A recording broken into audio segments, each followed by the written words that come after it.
EuroCity trains between Munich in Germany and Zürich in Switzerland via Bregenz in Austria do operate approximately every 2 hours at daytime. The train is by far the most relaxed and also most obvious way to travel between these cities. What it's like to travel along this route by train? Let's find out! Join me on this train from Munich in Germany to Zürich in Switzerland. For now, let's get this video on the track and let's roll the intro.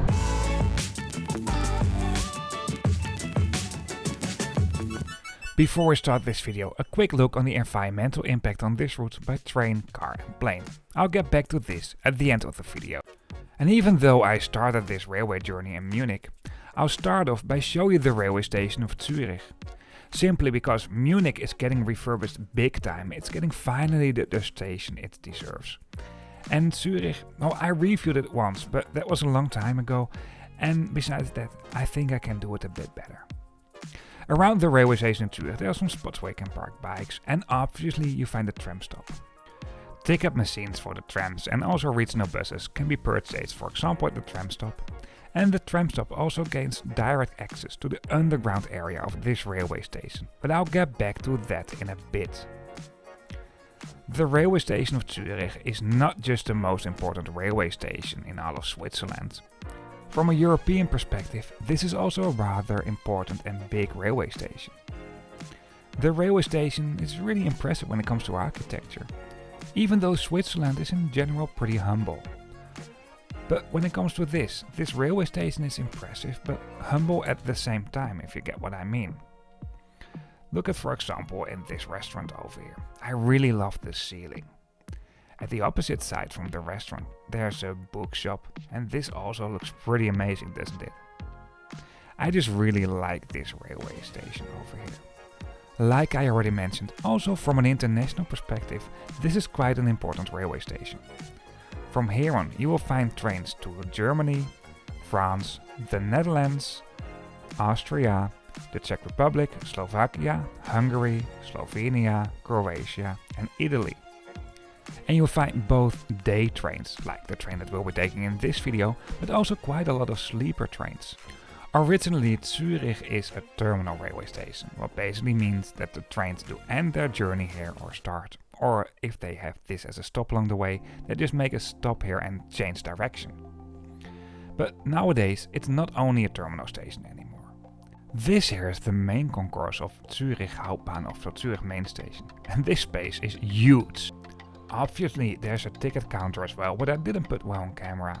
You cannot just go here to just buy tickets and go to for information, that's quite obvious. But also if you want to change money, buy railway related souvenirs, well, it's more than just buying tickets. Around the main concourse there are several shops and also other places where you can go down. Believe it or not, but when you visit this railway station at first, you only see half of it. If you move closer to the tracks, it in general gets busier. I think that's quite obvious. Over here you have the terminal tracks of Zürich Hauptbahnhof, so Zürich main station. There are quite a lot of them, and information about departing trains has been given crystal clear on these screens. At the end of the terminal tracks you'll find the big concourse I just showed you a little bit earlier on, and there are some shops around this area as well. However, there are more railroad tracks. At the lower level you will find 8 more tracks. These are through tracks, so no terminal tracks. However, despite that, the train between Munich and Zürich also departs and arrives at the lower tracks. The original station building dates back from 1847. In 1991, 4 lower tracks have been added to this, and in 2014 another 4 tracks at the underground section have been opened. This is both for regional services but also long distance services, including our international long distance train. Most shops can be found at the underground section of this railway station as well, including some railway related services, like for example some more waiting areas as you can see here on the left. There's definitely not a shortage of left luggage lockers. Well, you name it, at least the usual stuff you can find at bigger railway stations, plus a bit extra. You can all find it here. Basically everything the modern day traveler could wish for, probably a bit more. Like I already mentioned, directions have been marked crystal clear. Information about both departing and also arriving trains has been given very good within this railway station, so you basically can't miss it. For now, I think it's about time to go to our train, and like I already mentioned, I took this train from Munich to Zürich, so let's head back to Munich. However, before we do that, I hope you like it so far, or this is a helpful video to you. If so, please give me a thumbs up, I really appreciate that. If you have any questions, or even if you just want to say hello, some other feedback, let me know in the comments. And if you'd like to see more trip reports like this channel is mainly focusing on cross-bordering and long-distance travel to show you what it's like to travel in a more sustainable way of transportation. And you haven't subscribed to the channel yet, then you really might consider to subscribe to the channel. For now, let's continue with this video. Today's train consists of an ETR 610 train made by the French train manufacturer Austria. This train has a capacity of 430 seats and a top speed of 250 km per hour, although we won't go that fast during this ride. At the outside it has been clearly marked where you will find the second and the first class, and also basic icons like, for example, where you can find the play area have been marked crystal clear at the side of the train. Tickets for these trains do not always come including a seat reservation. Keep in mind though that a seat reservation might be obligated in the summertime. This rule applies to quite some long-distance international trains from and to Germany. Screens at all the entrance doors at the outside do host the route number, the carriage number, the final destination and the stops along the way for these trains.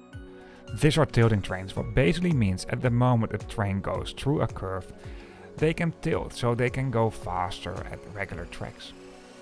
For the train tour, I'll start off by showing you the second class, what comes in a 2x2 configuration, so 2 seats on both sides of the aisle. This is typically for most European trains. At several spots at the vestibules there's some extra space for luggage, also for skis and even some spots for bikes. A bike spot obviously needs to be reserved in these trains, you can't just take your bike. Most seats do face each other, so bay seats. Personally, I'm not a big fan of that, but for a Swiss train there are relatively a lot of seats that are coming in an airline style or long distance bus composition. Apart from the extra space for luggage at the vestibules, within these open compartments there are some other spots where you can put your luggage. And obviously all over the train you also find the overhead luggage racks.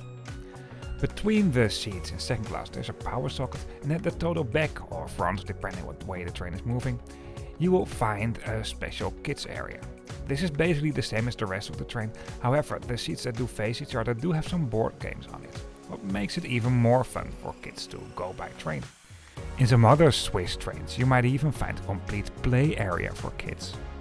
Well, this is something you won't find on board of these trains, but well, it's still a little bit adjusted for kids. This is how the regular tables are at the window. By the way, at the side you find a small litter bin. Displays right below the luggage racks do indicate from where to where a seat has been reserved. Also the seat number can be found there and at the side of all seats. Integrated within these seats you find a small reading light.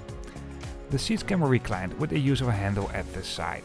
However, at the moment you have these seats facing each other, so the bay seats, and you have 2 people who have my length, well, that's not ideal to be honest. All windows in these trains do have a sunscreen, and between the back ends of the seats you find some more space for luggage. This has been indicated as well, although I see quite a lot of people not using this. The airline style or long distance bus composition seats. They do have a big and sturdy fold-out table in the seat in front, a magazine rack, a small litter bin. Obviously they didn't miss out on the reading lights, and these seats can be reclined as well.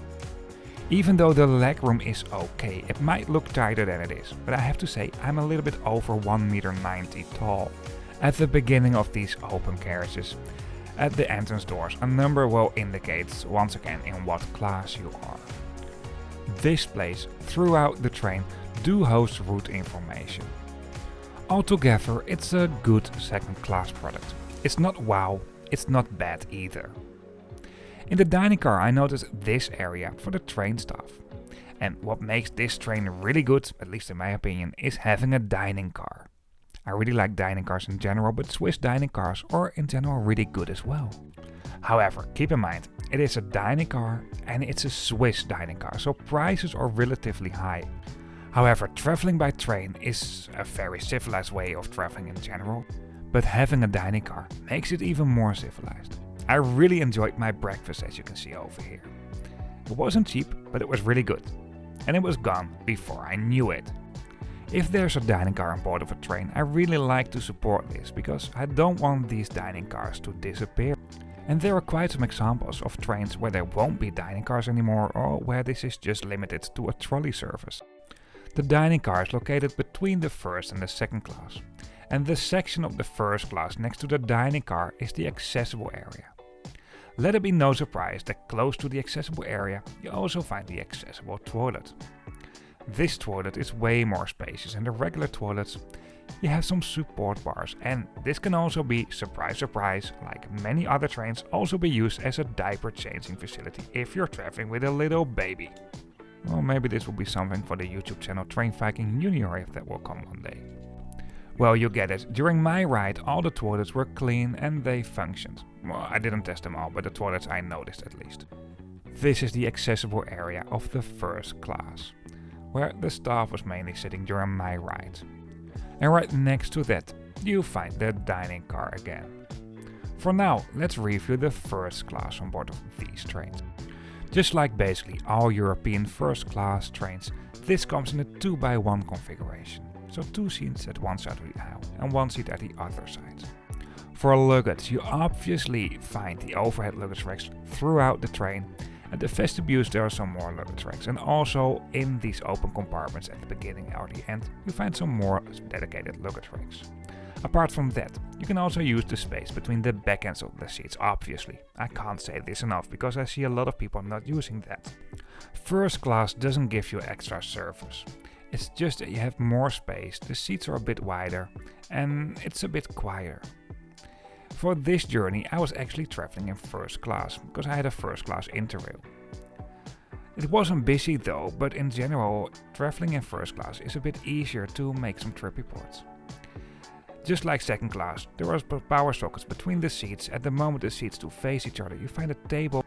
And in first class, the table is not limited to only the window seats. Just like second class, you find a reading light. And basically, it's all the same as in second class, but then a little bit more spacious. This is a good and decent first class product. By the way, at the windows you also find these displays, just old-fashioned displays that will indicate the carriage number.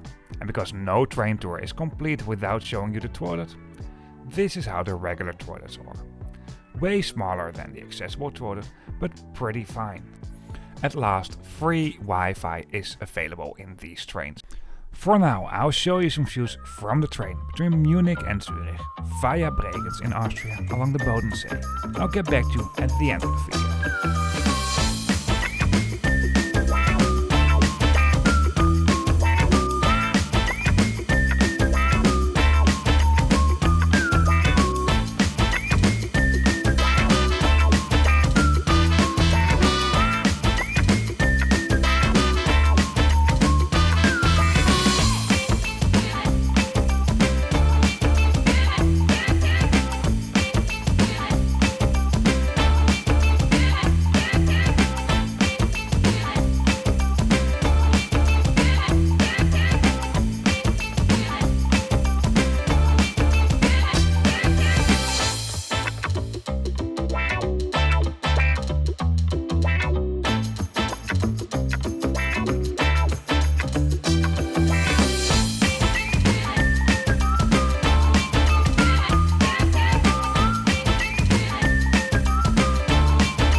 As mentioned at the beginning of this video, I'll get shortly back on the environmental impact if you're traveling on this route by train, car and plane. When it comes to travel time, the train is, well, when you count everything together at least, slightly faster than flying. There are also quite a lot of trains on this route. The car, well, it's more or less the same travel time, however, the car is a different kind of vehicle. However, if you just need to go from city center to city center, I strongly prefer the train. It's the fastest and most convenient way to travel, and most of all most sustainable way. The train is 98% less polluting than taking the plane on the same route. We talk a lot about making the aviation industry more sustainable, and I really support every little step they take. However, the aviation industry is still growing, and growing while being very polluting and also talking about sustainability. I don't get this, and therefore I take sustainability in the aviation industry just not serious at all. I haven't seen any extremely fuel efficient planes yet, and as long as they are not there yet, well, why should I believe them in everything they promise? Throughout history, the aviation industry set several targets for themselves to become more sustainable, but they never ever met one single target they set for themselves. Well, for now that's really it for this video. I hope you liked it or this has been helpful to you. If so, please give me a thumbs up, I really appreciate that. If you'd like to see more trip reports and you haven't subscribed to the channel yet, you might consider to subscribe to the channel. You can find lots of other trip reports on this channel, and in the description of this video there's a link to a map where you find all videos as well.